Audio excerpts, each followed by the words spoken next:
Oke, Assalamualaikum warahmatullahi wabarakatuh. Di sini kami akan mempresentasikan tentang mata kuliah manajemen teknik yang bertema Organizing Change Management. Oke, di sini dengan nama kelompok yang pertama saya sendiri Asmat Pak Siregar dengan NIM 2022 11061. Dan saya Rinaldi dengan NIM 2022 11040. Oke, di sini ada definisi dari change management. Yang dimana change management adalah sebuah pendekatan terstruktur untuk mengelola aspek-aspek perubahan yang berkaitan dengan orang dan organisasi. Ini melibatkan proses, alat, dan teknik untuk mengelola sisi manusia dari perubahan agar mencapai hasil bisnis yang diinginkan. Nah, tujuan utamanya adalah membantu individu yang terkena dampak perubahan untuk beralih dari keadaan saat ini ke keadaan masa depan yang diinginkan. Nah, pentingnya dari change management ini yang pertama yaitu untuk mengurangi resistensi perubahan, yaitu untuk membantu mengelola penolakan karyawan terhadap perubahan. Kemudian untuk meningkatkan peluang keberhasilan proyek. Nah, perubahan yang terencana dan terstruktur meningkatkan peluang keberhasilan inisiatif bisnis. Kemudian ada adaptasi lebih cepat, yaitu untuk mempercepat adopsi teknologi baru, proses bisnis atau kebijakan dalam organisasi. Nah, tahapan proses change management yang pertama yaitu ada awareness, yaitu kesadaran, yaitu membuat orang sadar akan perlunya perubahan. Kemudian ada desire, yaitu keinginan, yang dimana membangun keinginan untuk mendukung dan terlibat dalam perubahan. Kemudian ada knowledge, yang dimana itu pengetahuan, yang dimana memberikan pelatihan dan informasi tentang cara melakukan perubahan. Kemudian ada ability, yaitu kemampuan yang dimana untuk menerapkan keterampilan dan perilaku baru yang dibutuhkan untuk perubahan. Kemudian yang terakhir yaitu ada reinforcement atau penguatan, di mana itu untuk memastikan perubahan tetap bertahan melalui dukungan berkelanjutan. Oke, di sini dilanjutkan oleh teman saya. Baik, selanjutnya peran organisasi dalam mengelola perubahan. Nah, untuk yang pertama yaitu kepemimpinan yang aktif, yang dimana pemimpin harus proaktif dan terlibat langsung dalam proses pengubahan. Sebagai contohnya itu bagi karyawan, pemimpin harus mendorong perubahan dan menjadi contoh bagi karyawan yang bekerja pada kantor atau perusahaan tersebut. Nah, yang kedua adalah komunikasi terbuka. Nah, di sini kita harus menginformasikan karyawan tentang alasan perubahan dan langkah-langkahnya. Komunikasi yang jelas dan berkelanjutan sangat penting untuk mengatasi kesalahpahaman dan resistensi yang terjadi antara atasan dan karyawan.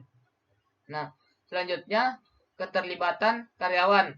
Nah, di sini kita melibatkan seluruh elemen organisasi dari manajemen hingga staf dalam proses perubahan untuk menciptakan rasa memiliki dan tanggung jawab. Jadi untuk setiap karyawan itu nantinya akan memiliki rasa tanggung jawab dan selalu bertanggung jawab atas apa yang dia kerjakan selama di perusahaan. Nah, selanjutnya ada pelatihan dan pengembangan. Nah, ini tentunya sangat perlu untuk menyediakan pelatihan yang tepat agar karyawan dapat menyesuaikan diri dengan perubahan yang ada pada suatu perusahaan. Nah, selanjutnya untuk contoh studi kasus pada Yayasan ABC di bidang pendidikan. Nah, untuk latar belakangnya yaitu yayasan memutuskan untuk merombak kurikulum dan metode pengajaran untuk menyesuaikan dengan era digital. Nah, langkah-langkah yang harus kita lihat atau penuhi yaitu dengan yang pertama membangun kesadaran, yang dimana dengan cara mengadakan pertemuan dengan para guru dan pengurus untuk menjelaskan apa alasan dari perubahan yang kita lakukan. Nah, selanjutnya ada pelatihan, workshop, dan pelatihan diberikan kepada guru terkait penggunaan teknologi digital dalam pembelajaran. Nah, seperti kita ketahui bahwa di teknologi digital ini masih banyak guru yang masih kurang menguasai dalam bidang teknologi. Selanjutnya ada pendampingan, yang dimana kita itu menyediakan tim pendamping selama masa transisi atau masa perubahan dari yang awalnya pengajaran secara langsung berubah menjadi pengajaran secara online atau menggunakan digital. Nah, selanjutnya ada monitoring. Monitoring dengan cara mengevaluasi hasil penerapan kurikulum baru setelah 1 tahun ajaran. Nah, jadi kita coba terlebih dahulu untuk 1 tahun ajaran dan kita mengevaluasi apa kekurangan dan kelebihan dari yang kita lakukan. Hasil meningkatnya keterampilan digital siswa dan hasil belajar yang baik dalam penggunaan teknologi. Nah, selanjutnya untuk kesimpulan. Ada 3 kesimpulan yang bisa kita ambil dari pemaparan materi yang telah kita sampaikan tadi. Yang pertama, yaitu pentingnya change management atau organizing change management memastikan perubahan yang terjadi di perusahaan atau organisasi dapat berjalan lancar dengan dukungan penuh dari seluruh pemangku kepentingan.